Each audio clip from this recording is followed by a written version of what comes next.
Jimmy on the beat, boy.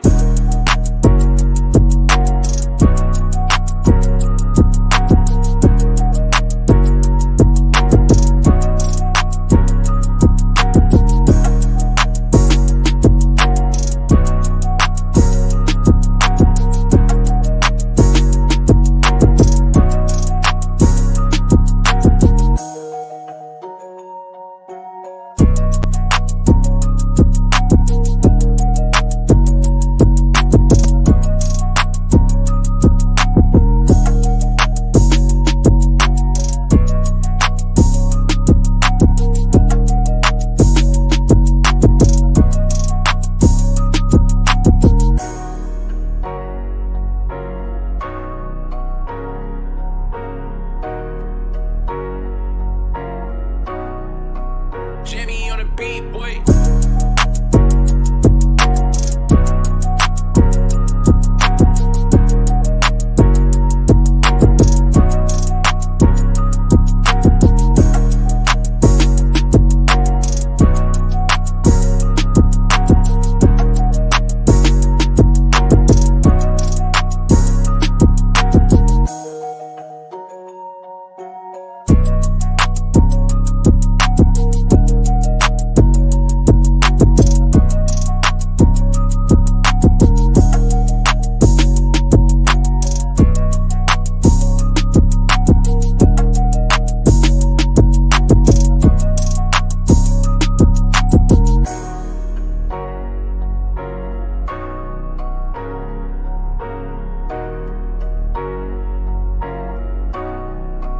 Jimmy on the beat, boy.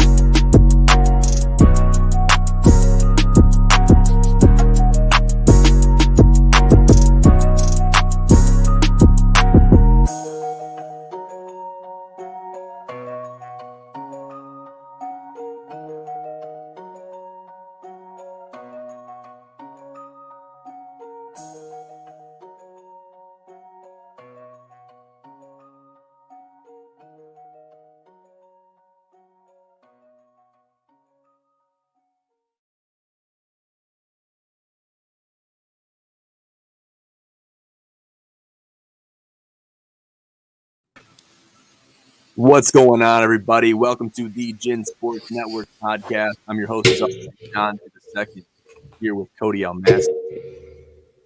Cody, how we doing today, man? Doing wonderful. Honored to be on the GSN for consecutive appearance now, 2 weeks in a row. Thanks for having me, John. Oh, always, man, always. Cody's a big-time contributor over here with the GSN Sports Network and the GSN Podcast Network, hopping on many podcasts that we feature here, and we're happy to have him and have his insights. It's appreciated every time he's able to join us, and obviously you guys can catch our GSN College podcast on Mondays and Fridays, so make sure to watch out for that. I'll be making a post about that later on today. But we got a good show for you guys today. Got a lot of sports stuff going on, a lot of stuff happening, a lot of stuff is in the works. A lot of stuff kind of you have to put a bookmark in because it's coming up here later in the month. But we're looking forward to it and going to be looking ahead towards it. So stay with us and follow us along. Try to stay with us as much as you can. It's going to be a lot of information here tonight. And we might go off on a couple tangents. Who knows? We might talk about some stuff that, might just dive a little deeper into some conversation if we need to. So let's start it off with something that's really part of our repertoire. Right in our, neck of the woods. Selection Sunday happened this past weekend. The top four was announced. Bowl games were announced. Cody, let me ask you this straight up. What were your feelings right after Selection Sunday? I know we talked about this on Monday, but I just wanted to reiterate it.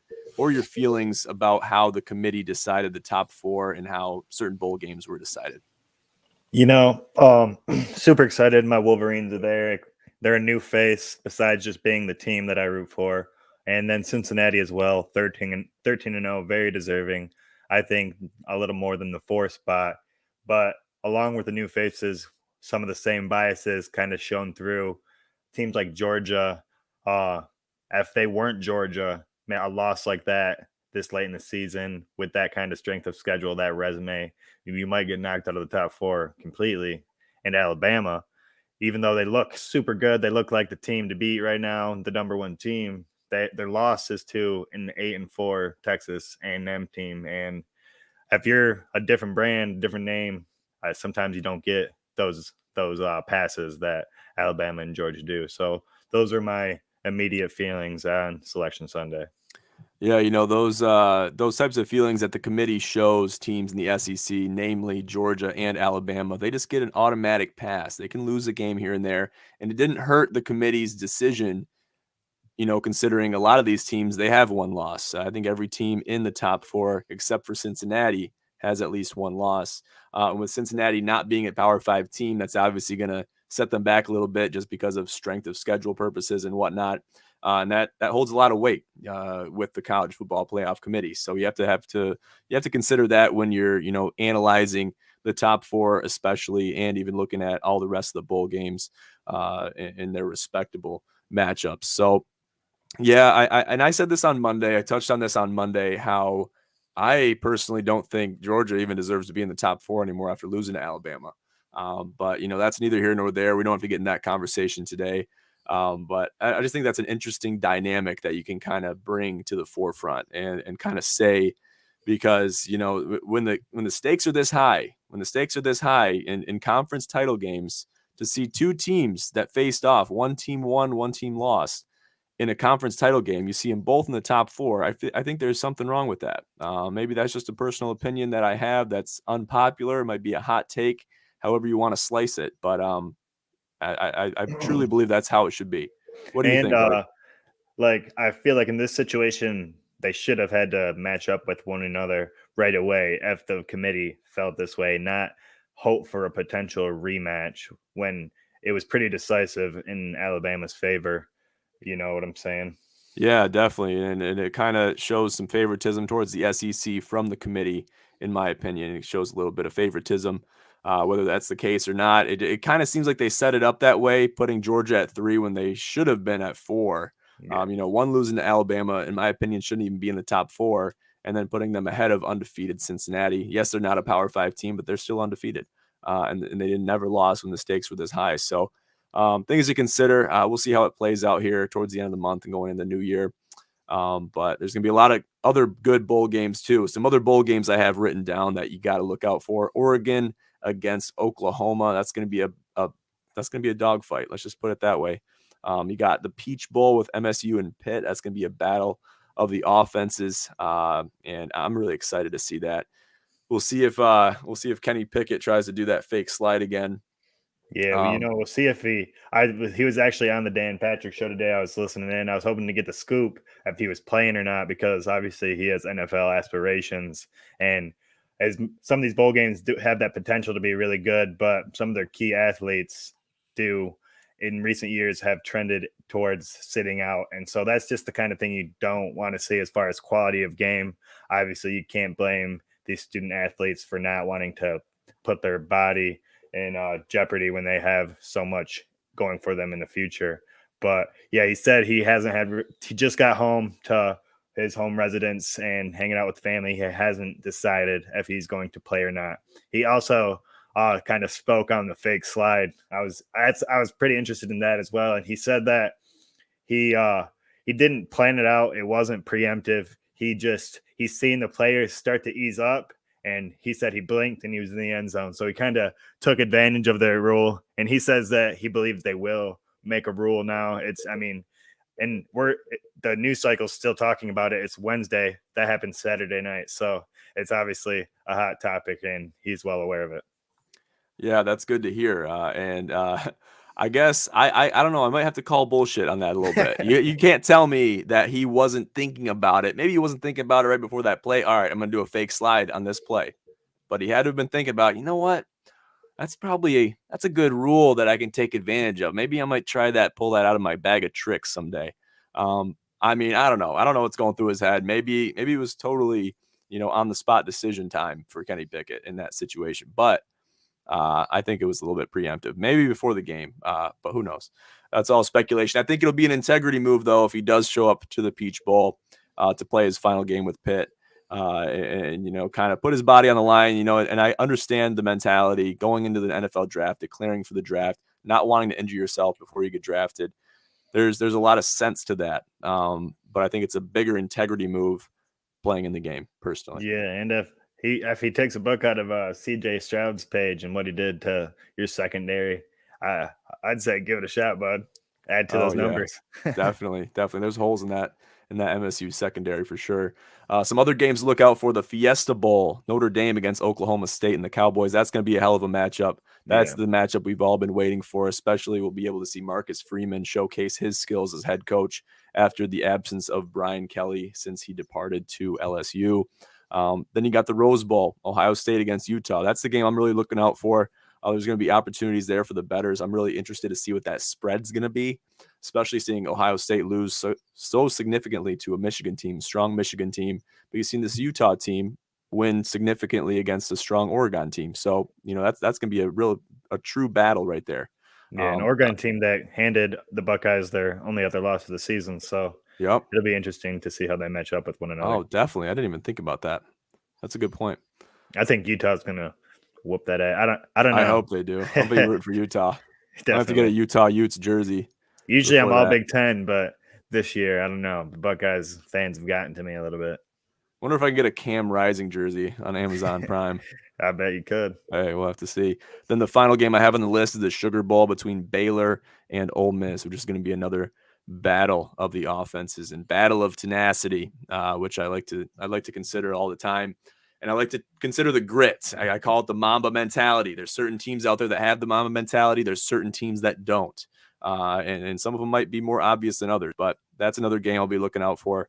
And it's going to be an exciting bowl week. I'm really excited for some of these, you know, sub-tier games, maybe not the BCS games, but these are games that are up there. They're right below it.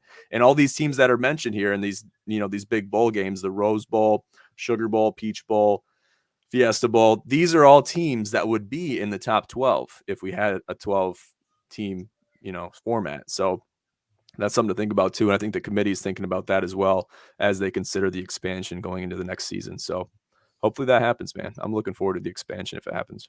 Oh, yeah, definitely waiting for the inevitable to happen. Yep, me too. I'm sure Gary Barta's been in plenty of meetings, and I don't think he's releasing any of that information to the public. It's still under wraps. Nothing's been decided for sure yet, but we'll have to see what transpires in the offseason once all the bowl games are said and done.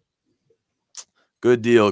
Let's move on. Let's talk about the Heisman race. So not too far off. We're probably not going to touch on this, maybe a little bit, because this is happening this weekend. The Heisman presentation, the presentation of the Heisman Trophy. There's some players in the running, and I got these odds from 247sports.com. Some might say they're a little bit skewed, and I just did some research on how is the Heisman Trophy decided. How do they decide who they're going to give it to? You know, and we'll get to that in a second. We'll get to the odds right now. Bryce Young, QB out of Alabama, minus 3,000. That's a staggering, number there for odds. And just some quick things about Bryce Young. He was surprised that his teammate Will Anderson wasn't amongst the Heisman Trophy finalists. He wasn't even in the running. Wasn't even given a number as far as odds. What do you think about that? Do you think Will Anderson deserved to be in that running or not? Yeah, definitely. I mean, maybe put him in over CJ Stroud, but he hasn't really even gotten that national recognition. I bet a lot of just casual college football fans might not even know who Anderson is. Linebacker for the Alabama Crimson Tide, and he actually has more sacks than Aiden Hutchinson. So a lot of people who are anti-Hutch for Heisman have sent me their comparative stats, you know what I'm saying? But he's a linebacker. He's gobbling up. He has to tackle a lot more people. The sacks, you know, Aiden had to share it with David Ajabo over there, stealing sacks from him every other play. So there's a lot that goes into it, but he definitely deserves more recognition on the national landscape. And it kind of speaks to that the Heisman is a popularity contest. It's pretty much Bryce Young's last two games, the Iron Bowl, willing Alabama to that win, and then setting the passing yard record in the SEC championship game. And he's running away with it. It looks like they're pretty much giving it to him now based on these odds. And I tried, Aiden. Hey, you did your best, got it trending on Twitter and everything like that. A lot of tweets were put out, and I It's was gained helping out lots get and that. lots of traction now. Yeah. Yeah. Hey, that's okay. That's okay. You guys had a run, and I'm sure Aiden appreciates that. Something else I got to note about Alabama and having two people in the running. You look back to last year, who was in the running? Mac Jones and Devontae Smith. And Najee Harris was And fifth, I Najee believe. Harris. Yeah, I didn't even think about that. So Three. 3. So I think that might have to do with Bryce Young's mentality of, oh, there should be at least 2 guys from the Crimson Tide here in the running. Like Yeah. what's going on here, right? Yeah. Looking around, what's going on? So then you got right behind him, Aiden Hutchinson, D-end, Michigan, plus 2,000. I think he should be more into consideration than they're giving him credit for on 247 Sports. Figure it out, guys. And then you got CJ Stroud at plus 3,000. Didn't mention Kenny Pickett, QB out of Pitt, plus 2,500. Matt Corral, QB out of Ole Miss, plus 5,000. Kenneth Walker, the third running back from Michigan State. We all know Kenneth Walker, plus 5,000. That's kind of staggering as well. And then Desmond Ridder, QB out of Cincy, plus 15,000. And do you have to bring? I mean, we have to bring strength of schedule and non-Power 5 into this conversation too with the Heisman, right? I mean, that's obvious from the odds.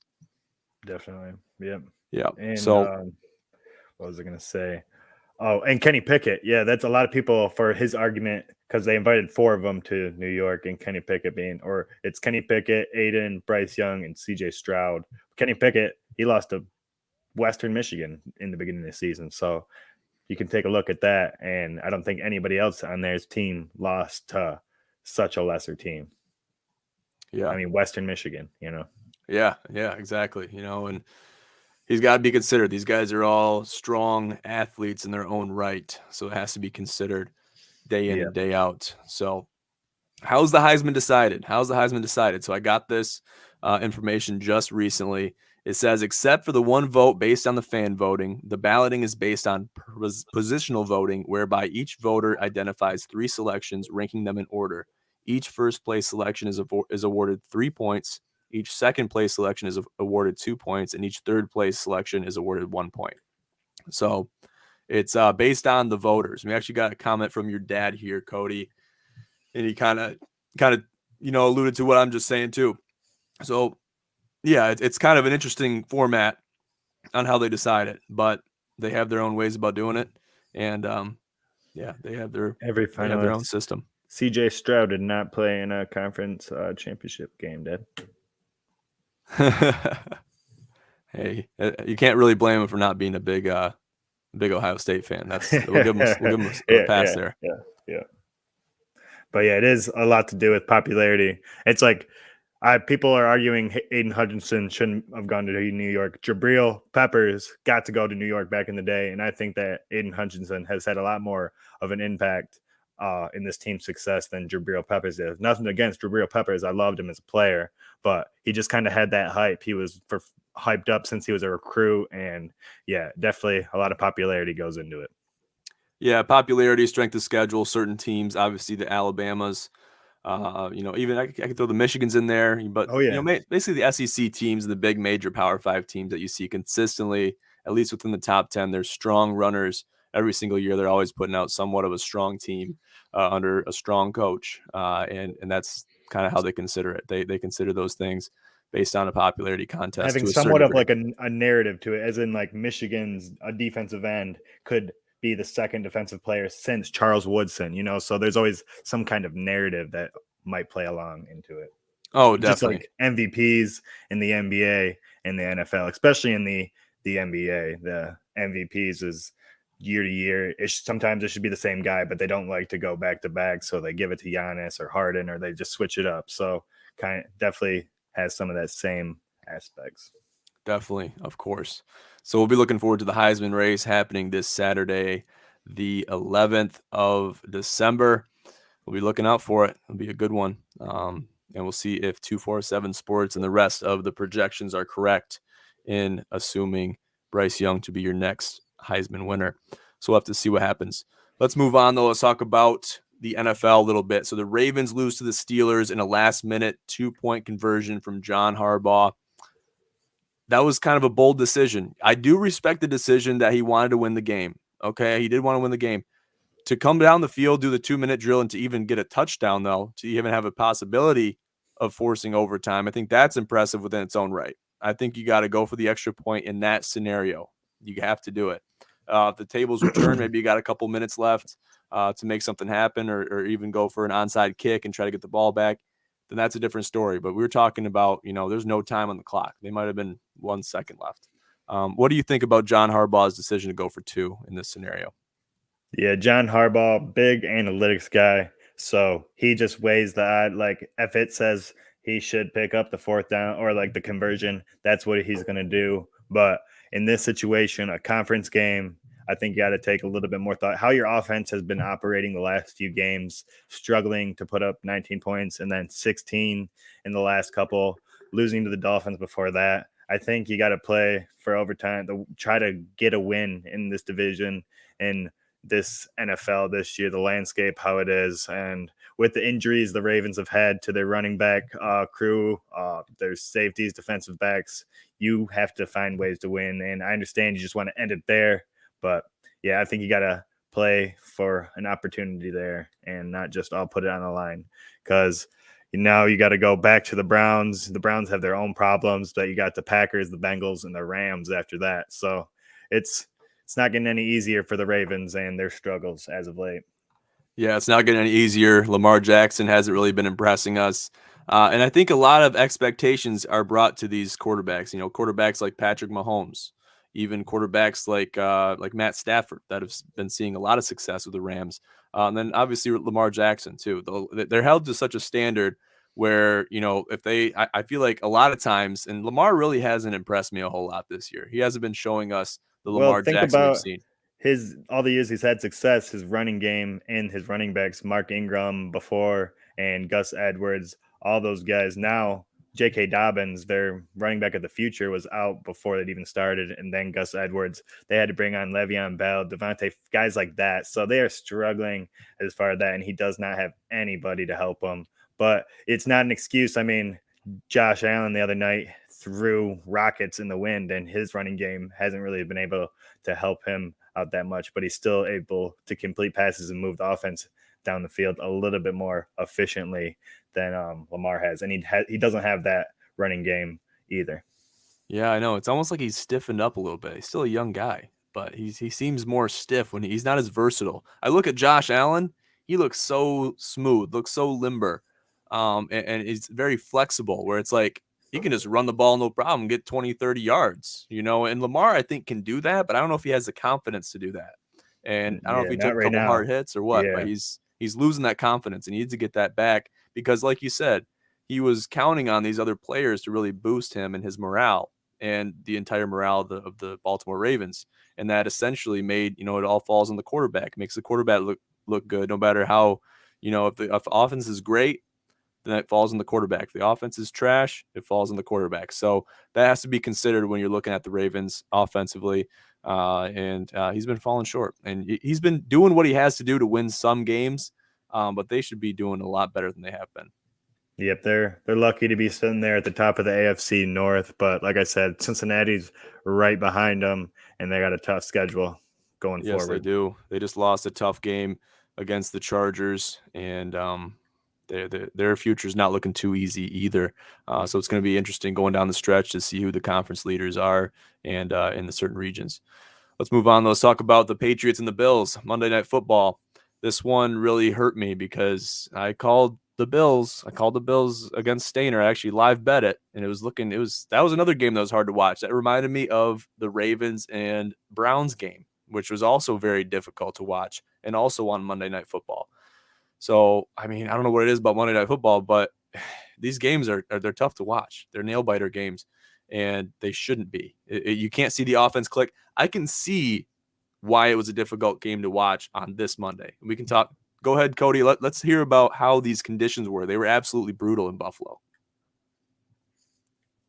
Yeah, I mean, just look at what the Patriots did. Their whole offensive game plan was just melded around the climate in Buffalo there. It was absolutely insane. I'm curious if he talked to Mac Jones before and said, "Hey, buddy, nothing personal, but you're throwing the ball 3 times max. Like that's about it." And hey, it was pretty interesting. I think that's like the third time it's ever happened, and it was like the 70s or the 60s and the 40s before that. So it was almost like a terrible, slow train wreck, but a fascinating one. It's hard to describe, and yeah, I can't believe that 3 passes by Mac Jones and the Bills defense. I don't know if you've seen it, but they were questioned by some reporters if they were embarrassed about their run defense. I think it was Micah Hyde and Jordan Poyer.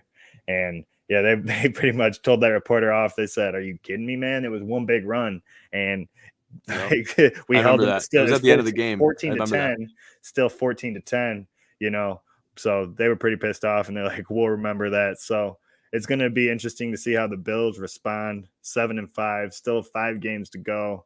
Hard to believe, but yeah, I think that they're a little stunned that the Patriots are running away with the division when coming into the year. The Bills looked like the team to beat in maybe the entire AFC. Right. Yeah, they did. And now the Patriots have really emerged to the forefront with Mac Jones, the rookie quarterback, really getting it done and figuring out what they have to do, doing the best thing necessary to have his team win, which, in this scenario, Bill Belichick might have put his arm around him and be like, "Listen, we're just going to run the ball tonight. Okay, we're just going to run the ball. I know you want to pass it. We're just going to run though." But obviously Sean McDermott wasn't feeling that way with Josh Allen because he was slinging that pigskin, almost every other play. Throwing it through the wind, yeah. Yeah, consistently well. There was a couple that got away from him, but I want to compare this game to another pivotal game in Gin history, is the first Turkey Bowl. The win was very similar to this. If you guys haven't checked the video out, check the link tree out down below and watch it right now or following this stream. But the wind was brutal, and it really takes away the pass game. It's, you think, oh, if you throw the football hard enough, it's going to be able to, pierce through the wind. No, that's not the case. It's the wind can affect the football very much, and if it's blowing like it was on Monday, it's tough to utilize the pass game, even if you have weapons in the pass game. So that was an easy under smash. If you took the under in that game, there's no way for the bookies to predict that forecast for that game. And I don't know, it was just tough to watch. So close. The Bills were so close, and they really have to work on their red zone offense.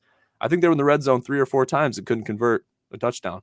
And then their kicker misses a field goal in a pivotal moment to put them down 1 possibly. And they could have, I don't know.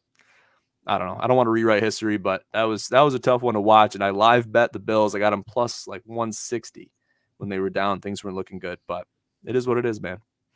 Yeah, I'm looking forward to see how they match up the next time. I mean, if the weather's just a fraction of what it is, they're going to really be able to unleash their pass offenses on each other they didn't give too much away, is what I'm trying to say in this game as far as their pass offensive, because couldn't do too much in that end. Even the Bills, but the Patriots, I mean, like I said, 3 times for 19 yards, 2 completions, Mac Jones. So it's going to be like facing a whole new quarterback. I mean, you got films from other teams they've played, but not against your defense and your sets. So I'm curious how it plays out when they rematch in a couple weeks here. Yeah, it will be interesting to see how both of these offenses will go against each other in regular conditions. So I'm looking forward to that game as well. Moving forward, let's talk about the NFL power rankings going into week 14. The top 3, Arizona at number 1, Green Bay at number 2, Tampa Bay at number 3. How are we feeling about these power rankings, just these top 3 teams? Top 3 teams, pretty good. I mean, the Arizona Cardinals really stand out to me. The couple games without Kyler Murray, they still looked pretty good. And just sitting atop the NFC over there, which seems to be the little bit of the tougher of the two. And, I mean, you got Tom Brady. Looks like he's going to be there again.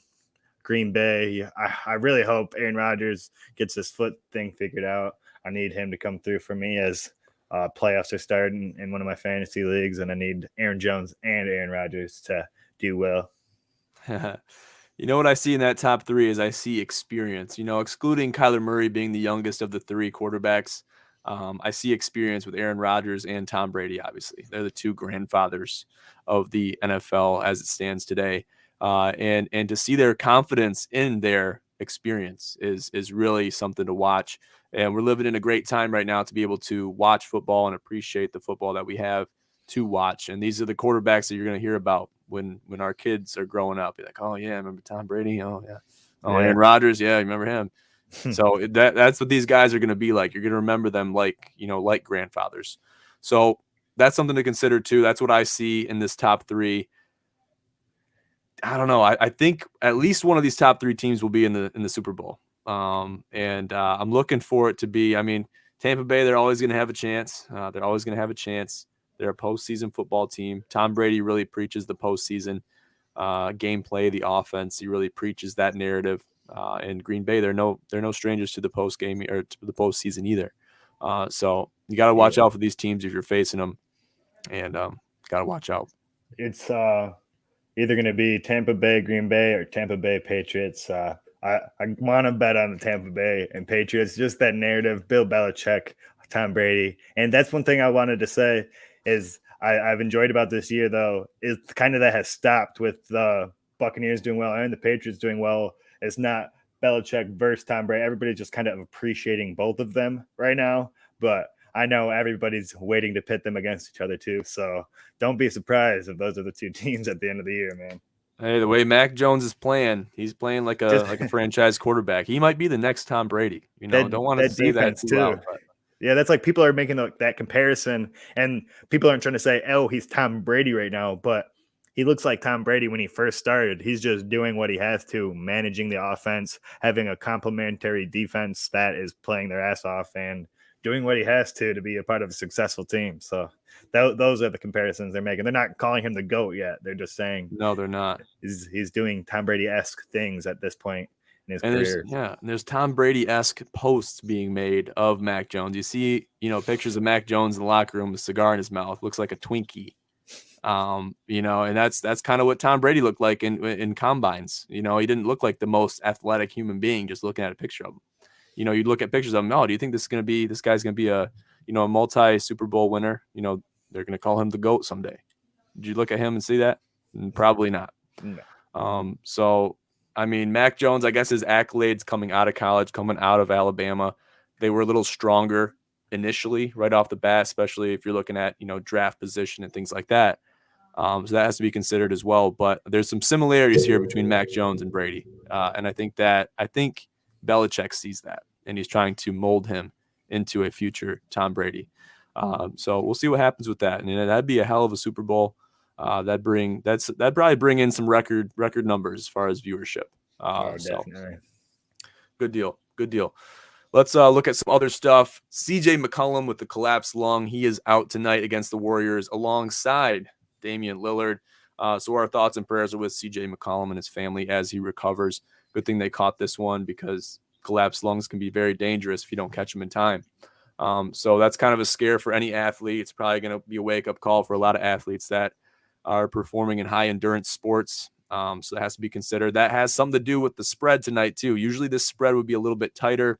Obviously, the Trailblazers have, seen some hardships, but the spread is 14 points in favor of Golden State. They're favoring Golden State as they sit 20-4 with the Blazers sitting at 11-14. So that's going to be a dogfight.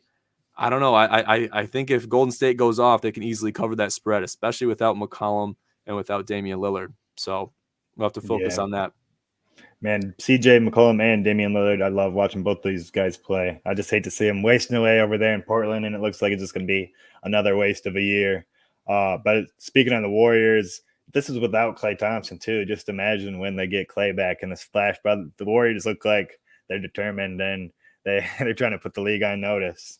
Yes, they are. They're making a statement here, sitting at 20-4, 13-2 at home. Without Klay Thompson, the Splash Brothers need to get reunited. Andre Iguodala is also out.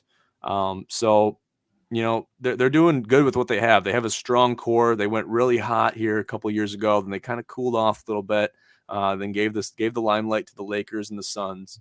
But I think they're reemerging from the darkness, and I think they're coming back, and they're going to be a championship-worthy team as we focus on here going forward, especially with Klay Thompson coming into the forefront here shortly. So they'll have to focus on that, and that's going to bring a brand new threat to other teams that Golden State plays. So yeah, it's looking just like them and the Suns right now in the West, and then it kind of drops off. My Jazz are in third, but yeah, it looks like the Suns and Warriors conference right now. Yeah, it really does. It really does. Just a live score check-in. Philly is up 41-33 against the Charlotte Hornets. The Pistons are up 52-44 against the Washington Wizards. That's going to be a dogfight. They've been showing us a lot of promise. You've seen the graphic I put out earlier today about Cade Cunningham, and I'll just read off that right now. So Cade Cunningham, let's just put this on the screen so everybody can see it. Let's just do this real quick for our rookie here. And I want to really like the Pistons. That's the thing. I really want to like the Pistons. I do. And they're making it difficult because they're trying every year. They obviously have the new arena, the Little Caesars Arena, and they're trying to do their best. And I just want to see them find success like they did in 2004. But I don't know if we're going to see that anytime soon. Yeah, you see them have good games. They're in the lead in third quarters, and they just can't put the whole thing together. The Lakers came back. I just watch teams come back on them all the time and beat them. Yeah, That's heartbreaking. The Thunder, they came back and beat them. Yep. They were up considerably about them, and then they just came back and lost it. And so it's Yep. finishing the game. You got to finish the game. So looking at Cade Cunningham's game percentages for the last 3 games, 24.3 points per game, 55.8 field goal percentage, 60.9%. So right there at 61% 3-point percentage, 14 for 23. That's impressive. 7 rebounds per game, 4 assists per game, and 1.3 steals per game. So not bad accolades there for the rookie out of Oklahoma State. So we'll be looking for him a lot more. And that's why we picked him up, because we want to see him do well. We want to see him succeed, and we want to see him do even better. Put this team on your back, Cade. You got to do it. Someone's got to do it. If you don't do it, I don't know who else will. So we'll have to focus on that going forward and watch the Pistons. And hopefully they get another good piece in the draft this year, because they're sitting down there in the basement of the standings right now. So you just want to see good percentages, him play good games, put together good stretches of basketball, and show good signs for the future, and hope that the Pistons can build on a good pick in him this year with whatever we end up getting next year. It's just that lottery is strange. With you can be the worst team and not get the first pick, and you can get dealt some shitty cards that way. Yeah, it definitely is weird. It's not like the NFL at all when it comes to drafting. So we'll see how the Pistons do and how they finish up going down the stretch through the rest of the year. Still a lot of games left. So it's a lot of game season. The games that you have in an NBA season is comparable only to the MLB season. So they got a lot of games to improve, and hopefully they can make a run. If not this year, hopefully next year. So we'll be looking for it. Moving on, though, let's talk about Tiger Woods, some golf news, some good news out of the golf world. We just made a post here. It was some breaking news that we had to cover. In an interview, Tiger Woods had said that he is lucky to be alive, first of all, and he's also very lucky to have his leg after the accident that he incurred in February. And that was a scary accident. That was something that we didn't expect to see. And he had just underwent back surgery. So he wasn't even playing when the accident happened. He was already recovering. There was some speculations. Was he taking prescription medicine while driving? And, certain things came up in the conversation. The tox came back clean. So that turned out not to be the case, but we were definitely concerned, as that could have been a possibility. So this is good news. Tiger Woods to play in the PNC Championship with his son, Charlie, the father-son event. So that's going to be exciting to see. That's his re-emerging. This is the semi competition. It's not really hardcore competition like the Masters and a major or anything like that, or even a regulated tournament. But this is something that is a start. I think this is something that golf fans everywhere are happy about. So we'll have to focus on that a lot more. What do you think about Tiger reemerging to the forefront after incurring the injuries he did?